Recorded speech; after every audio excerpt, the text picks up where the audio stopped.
players are 8-2. Pretty important match for each of them as Braun-Duin, especially number 3 on our Season 1 leaderboard, looking to qualify for the Players' Championship at the end of the year.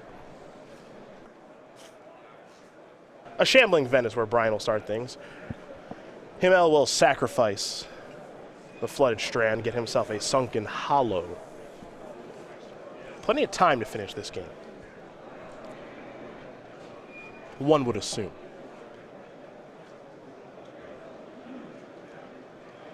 Eric on the play here, so he'll take his second turn.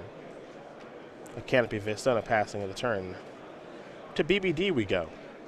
It'll be a Jace. Flooded Strand going to search up an island.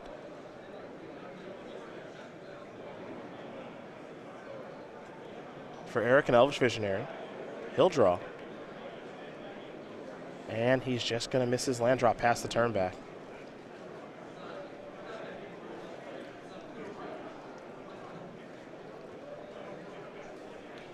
You and I were doing the same thing. Counting how many lands they play? Because this happened to Eric Hawkins, too. Yep. And this deck is not effective when it stalls on lands. I know that's true of all decks to varying degrees, but this one especially so. 24 lands in Eric's build. Especially in these post-board games, because you have to get out in front of your opponent to some degree before they are able to hold up a wall of counter spells or duress the spells out of your hand. If you fall behind, your opponent's going to be able to pick apart your creatures and then leave up mana to counter your copies of Rally or Collected Company. Brian activating a Jace here, trying to figure out what he wants to discard, which means that his hand is pretty good if he's having this difficult of a decision. Discarding a Treasure Cruise. And now Polluted Delta is going to be sacrificed. And now there's Tasigur. And I like this angle here from BBD, especially he has Negate in his hand, so he can cover the top end if that shows up. Just get this game over with while Hymel's kind of floundering around here. There's a Catacomb Sifter. That'll bring a Eldrazi Scion along with it. I'll tell you one card that doesn't want to be hit by Reflector Mage. Tasigur. Oh, yeah, that's... Bounce spells are pretty good against Tasigur to begin with. I guess the extra text doesn't really matter because your opponent can't recast Tasigur most of the time anyway. It's very unlikely. They're going to need at least one more turn.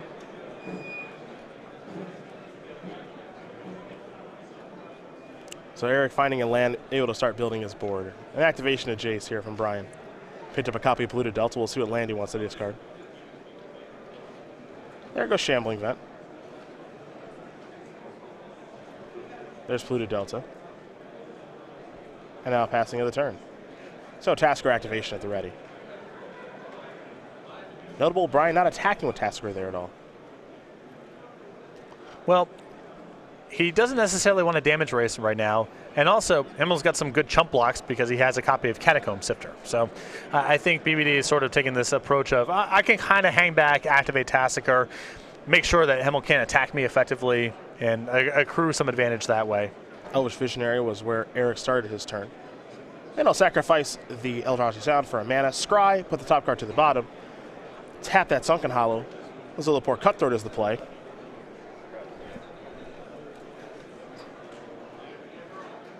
And pass the turn back over to Brian. Smoldering Marsh is the land Brian has found off of his Polluted Delta. And no Tasigur activation just yet because he doesn't have the necessary mana to do so. Kolaghan's Command, however, he can play. And he will play.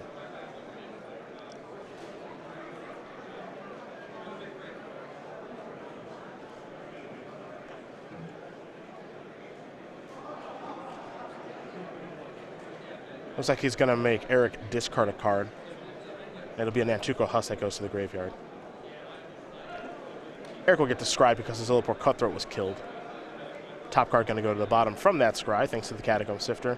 And now we go back Brian's way. 3 cards in the graveyard here for Brian. He'll draw. Picked up a copy of Treasure Cruise.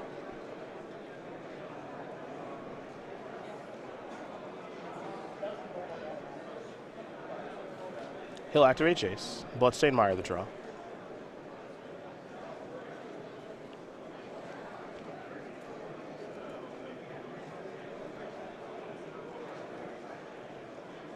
And now he's going to go into the tank. A little bit of thinking to do because now, you know, Eric missed a land for, I think, just a single turn. things looked a little bit different. But now he's starting to hit lands. His deck's starting to operate a little bit. So we're working ourselves into a real game here. Yeah, you start asking yourself some questions of, are there any creatures that I'm especially concerned about that I need to leave removal back for in my hand? There's no way that BBD's touching any of his negates. He needs to keep himself protected from Rally the Ancestors and Collected Company. But the selection on what removal spells he keeps and what he feels comfortable discarding, this is where it starts to get a little more complicated. Looks like Eric just going to play a land pass the turn back. Brian basically did the same thing. He discarded a Mystic Monastery, played a Bloodstained Mire, and kicked it over. So now Eric is basically playing as though he has Collected Company in hand. And Brian does have a negate, so this will kind of constrict the plays here for each player. Here's an activation of Jace. Eric will sacrifice his Windswept Heath. A Plains on the way.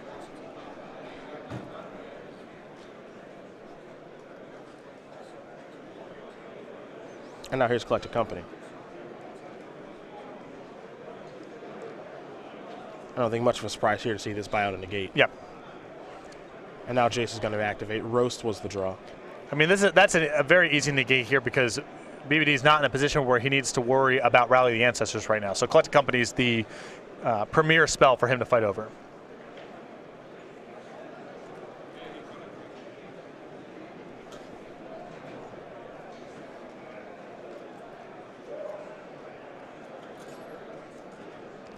And there goes Roast. Jace is going to transform into Telepath Unbound. 5 counters to start, of course. I think Brian has boarded in and drawn a copy of Infinite Obliteration, which is kind of a controversial card. Some people like it in this kind of matchup. Some people feel like this deck is sort of focused around being a creature value deck first and a combo deck second, and then Infinite Obliteration isn't very good.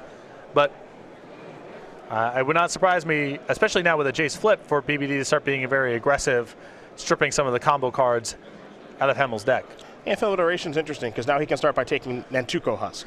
You know, obviously can't take a card like Rally or Collected Company, but maybe you start with Husk, then maybe you work your way towards Jace or something like that. I could see the mixture of cards being Nantuko Husk and Zulport Cutthroat. Okay. Then Hymel has to beat you in combat. There's really no other route for him to go, and this deck is going to be hard-pressed to be able to beat BBD in combat.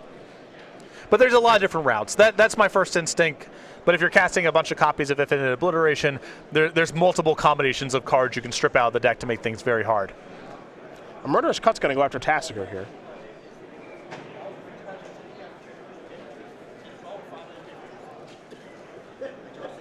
And there is a Sunken Hollow. I'm not sure if Brian has any designs on casting Infinite Obliteration and flashing it back and casting it again. He may only be looking to cast it once on something like Nantuko Husk or Zulport Cutthroat. And now here's another negate. So Brian is valuing this Tasigur very highly. And now there is another copy of Murderous Cut. So Tasigur down, whether Brian likes it or not. And now we're going to head back over to Brian.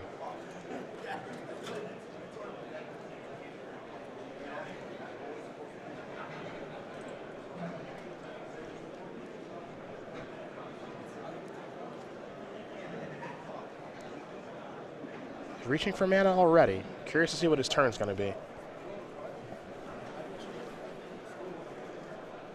I know he picked up another copy of Treasure Cruise. I think he might be trying to figure out what he wants to delve away, if anything.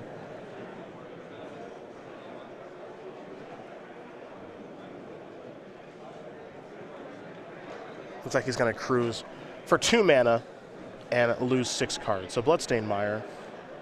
A bunch of lands there. Mystic Monastery, Shambling Vent, a fetch land. Looks like 2 negates. And if BBD is leaving himself with 3 mana left over here and tapping 2, I suspect that means he wants to cast Infinite Obliteration this turn.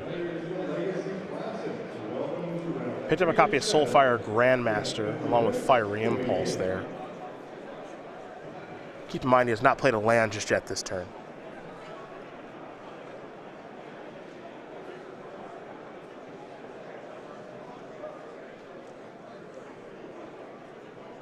There's Infinite Obliteration. This is what you thought would happen. And we'll get confirmation on what it's naming here in just a moment. He's going to go after Nantuko Husk to start. And what's really nice about taking Nantuko Husk out of the deck is now a lot of the rallies are dead ends, because unless you're doing something overwhelming with the rally, everything gets exiled after the fact. So you lose everything. The Nantugo Husk is the thing that puts everything back in the graveyard and gets you ready for the second copy of Rally.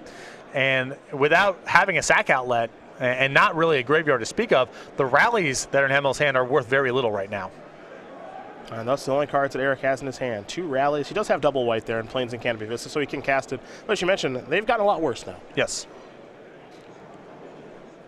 I think that's kind of the goal when you're playing a deck like Jeskai Black, is either counter the rallies or make it so the rallies just aren't good. Well, you know, we've seen this as a recurring pattern so far throughout this tournament as people try to attack this rally deck.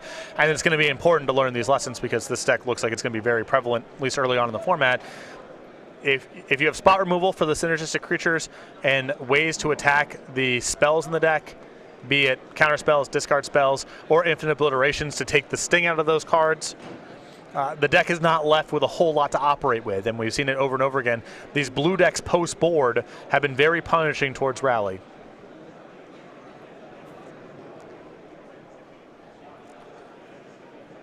Oh, there is a Painful Truths. 3 cards coming. Prairie Stream and Tassiger among them. With the game going like this, it's even reasonable. I don't think it's going to end up coming down to this for a variety of reasons, but Brian may be able to set this game up where he kills him with a Jace emblem because there's just no pressure coming from the other side of the deck. Oh, Jace is going up to 7. And so now that's reasonable thought. With the Jace on Catacomb Sifter and the Soulfire Grandmaster in play, Hymel has no attacks. His hand has nothing going on. I think there's probably more efficient routes for BBD to end the game, and it may be more efficient for him to use Jace to flashback certain spells, but the point is he's taken all the wind out of Hymel's sails here with the various counter spells and infinite obliterations that he cast this game. And the rally deck, for all of its power, is pretty anemic when it's not able to lean on its linchpin cards. Jace is moving up. And I think BBD might be going for the emblem this game because he's not casting anything. It wouldn't surprise me if he goes, you know, emblem, spell, just knock your deck out. Mill 20 cards. Right, we're done.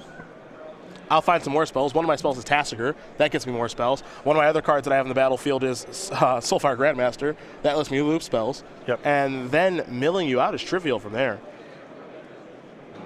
Link Dispel may have been the draw here for Eric.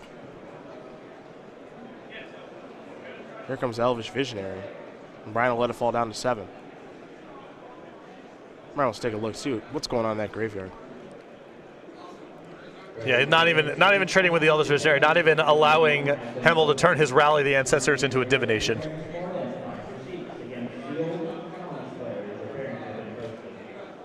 Looks like Soulfire Grandmaster is going to go active. And now here's Kolaghan's Command.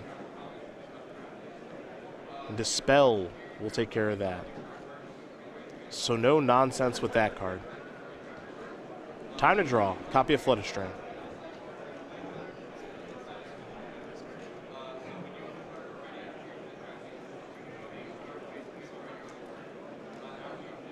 Right now for Eric, just 2 copies of Rally the Ancestors in hand. Jace will move up. Soulfire Grandmaster is going to come in. Now here's a Rally. And it's kind of a baby Rally, but it is for 3. Baby is, even that's being generous here. Well, it's not a good one. This is draw a card and drain or whatever. Drain Yeah. for 1, basically. Maybe get the Scry. Well, Brian can't say he didn't know this was coming. He knows his opponent's hand. Yeah, Elvish Visionary, his Illiport Cutthroat.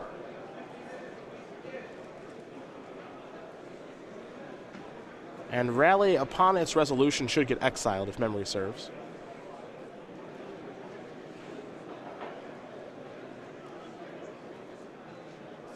Be too good if it went to the graveyard. It would probably combine with creatures that get spells back. That's my guess. Kolaghan's Command. I don't know. I'm not on their development team. I understand. But I'm guessing. I understand. In concert with Eternal Witness type of creatures, Oh, that it would be problematic. that would not be good for the game. I see. It's already busted with Jace, and Jace only sort of works with it. That's good enough. Yeah.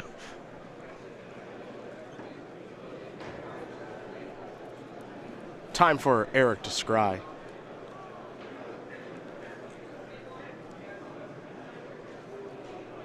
Now Brian going to sacrifice a Flooded Strand, it looks like. Actually, I think, yeah. Yeah, it's a sacrifice, okay. That's a sacrifice and a... Is that a whiff? I'm guessing he's running out of lands here, and he's just casting a Tassiger. Okay. It's like a Lotus Petal for a Delve card or whatever. Sure. That's a new one even for me.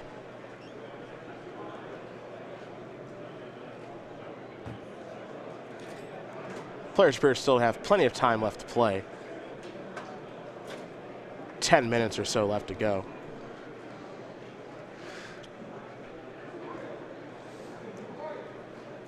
A Jace, a Zilliport Cutthroat out there, and a passing of the turn.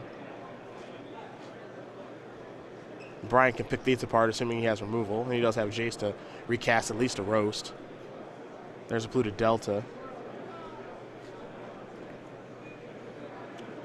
And Brian will dig out another land here. And when the synergies are not firing for the rally deck, it is a bunch of... The creatures are a bunch of fourth picks from a booster draft.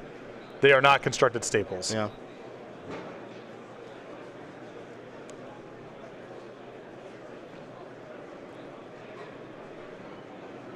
Here's 4 mana.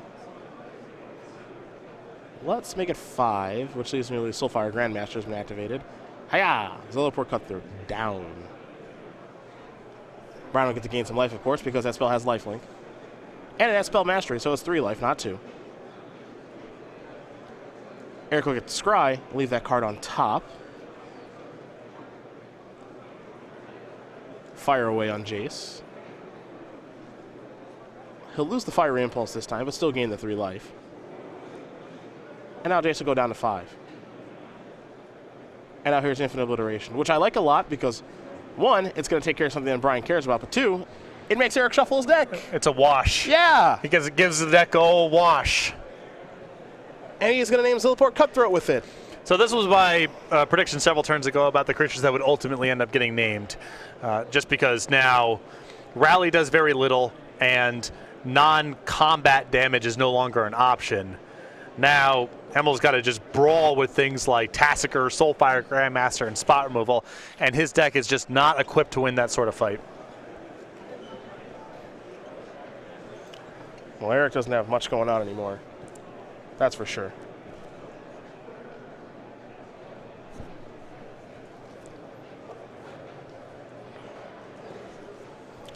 And now we head back BBD's way.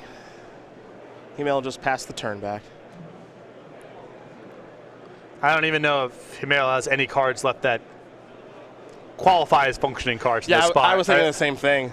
Yeah, if he draws Collected Company, who cares? What are you even going to do with it? Utter End with buyback, sure. Here come the beatdowns. There's a block. It's getting ugly now. Dispel the draw. Timely. Yeah.